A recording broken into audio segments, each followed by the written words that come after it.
കേരളത്തിലെ എല്ലാ മാധ്യമങ്ങളോടും കേരളത്തിൻ്റെ മുഖ്യമന്ത്രി പണ്ട് കടക്ക് പുറത്ത് എന്നാണ് പറഞ്ഞിരുന്നത്.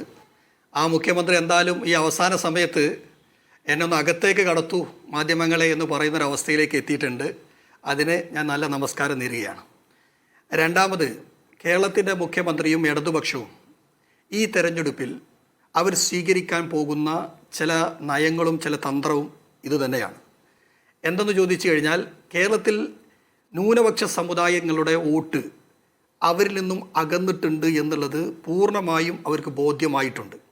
അപ്പോൾ അതിൻ്റെ അടിസ്ഥാനത്തിൽ ഈ കേരളത്തിലെ ഭൂരിപക്ഷ സമുദായത്തിൻ്റെ വോട്ട് കയ്യിലാക്കുക എന്നുള്ള ഒരു തെരഞ്ഞെടുപ്പ് വോട്ട് രാഷ്ട്രീയം മാത്രമാണ് ഇടതുപക്ഷത്തിന്.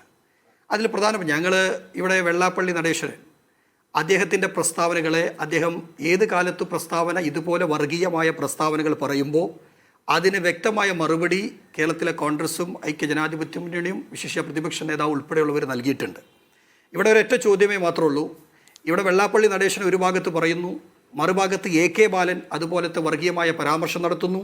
അതുപോലെ തന്നെ വിജയരാഘവനും സജി ചെറിയാൻ ഉൾപ്പെടെയുള്ളവർ മലപ്പുറം വെറും ഒരു മലപ്പുറത്തെ ബേസ് ചെയ്ത് മലപ്പുറത്തിൻ്റെ പേര് പറഞ്ഞ് വർഗീയമായി ആളുകളെ വേർതിരിക്കുന്ന ഒരു തരത്തിലേക്കുള്ള ഒരു രാഷ്ട്രീയം അവർ കളിക്കുന്നുണ്ട്.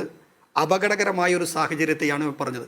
അവിടെയാണ് കേരളത്തിൻ്റെ പ്രതിപക്ഷ നേതാവും കോൺഗ്രസും ഐക്യജനാധിപത്യ മുന്നണിയും വളരെ ക്രിസ്റ്റൽ ക്ലിയറായിട്ട് പറഞ്ഞത്, 1000 തെരഞ്ഞെടുപ്പുകളിൽ ഞങ്ങൾ പരാജയപ്പെട്ടാലും ഇന്ത്യൻ നാഷണൽ കോൺഗ്രസും UDF പരാജയപ്പെട്ടാലും ഒരു വർഗീയതയോടെയും സന്ധിയില്ല എന്ന് പറഞ്ഞത് അതുകൊണ്ട് തന്നെയാണ്.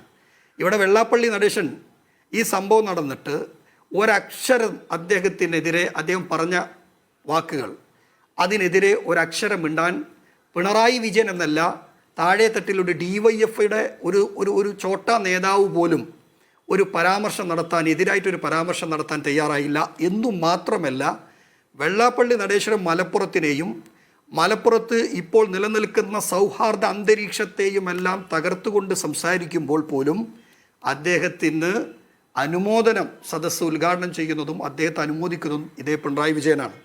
ഞാൻ പറഞ്ഞു വരുന്നത്, അദ്ദേഹത്തെ വാഹനത്തിൽ കയറ്റുന്നതോ അല്ലെങ്കിൽ അദ്ദേഹത്തോട് കൂടെ യാത്ര ചെയ്യുന്നതുകൊണ്ടുള്ള പ്രശ്നമൊന്നും ഞങ്ങൾക്കില്ല, അല്ലെങ്കിൽ കേരളത്തിലെ സമൂഹത്തിനില്ല. പക്ഷേ അവിടെ ഇത്തരം വർഗീയത പറയുന്ന ഒരു വ്യക്തിയെ വാഹനത്തിൽ കൊണ്ടുപോകുമ്പോൾ ഇദ്ദേഹം കൊടുക്കുന്ന ഒരു മെസ്സേജും കേരളത്തിലെ മുഖ്യമന്ത്രി കൊടുക്കുന്ന ഒരു മെസ്സേജും, രണ്ടാമത്തെ ഒരു വിഷയം എന്ന് പറയുന്നത്, ഇതിനെല്ലാം ഇപ്പോൾ വെള്ളാപ്പള്ളി നടേശൻ നടത്തുന്ന ഈ പ്രസ്താവനയ്ക്കെല്ലാം ഞങ്ങൾ പൂർണ്ണമായ പിന്തുണ ഉണ്ട് എന്നുള്ളതാണ് നമുക്കറിയുന്നത്. അതല്ല ഇതിൽ നിന്ന് മനസ്സിലാക്കാൻ കഴിയുന്നത്. അല്ലെങ്കിൽ വാഹനത്തിൽ കയറിയ സമയത്ത് പറയുക, ഇത്തരം പരാമർശങ്ങൾ നടത്താൻ പാടില്ല, ഇത് കേരളമല്ലേ, ഈ കേരളത്തിൽ എല്ലാവരും സൗഹൃദ അന്തരീക്ഷത്തോടുകൂടി ജീവിക്കുന്ന ഒരു നാടല്ലേ. ഇപ്പോൾ നമുക്കറിയാം, ആറ്റുകൽ പൊങ്കാലുണ്ടായ സമയത്ത് നമ്മുടെ പാളയം ഇമാമിൻ്റെ ഒരു പ്രസംഗം കേട്ടതല്ലേ, അതല്ലേ നമ്മുടെ നാട്. ആ നാട് ഇപ്പോൾ അതേപോലെ തന്നെ വയനാട് വെച്ച് മുസ്ലിം ലീഗിൻ്റെ വീടുകൾ നൽകുന്ന സമയത്ത് നോമ്പ് തുറക്കാനും നിസ്കരിക്കാനുമുള്ള സ്ഥലം കൊടുത്തത് അവിടുത്തെ ചർച്ചകളിലൊക്കെയാണ്. അതാണ് നാട് എന്ന് പറഞ്ഞു കൊടുത്ത് അദ്ദേഹത്തെ മാറ്റിയെടുക്കേണ്ടതല്ലേ ചെയ്യുന്നത്. അത് ചെയ്യാതെ വീണ്ടും വീണ്ടും അദ്ദേഹം പറഞ്ഞത് ശരിയാണ്. ഇതേ കേരളത്തിലെ മുഖ്യമന്ത്രി ഡൽഹിയിലെ ഒരു പത്രത്തിന് അദ്ദേഹം ഇൻ്റർവ്യൂ കൊടുത്തപ്പോഴും മലപ്പുറത്തെക്കുറിച്ചാണ് പറയുന്നത്.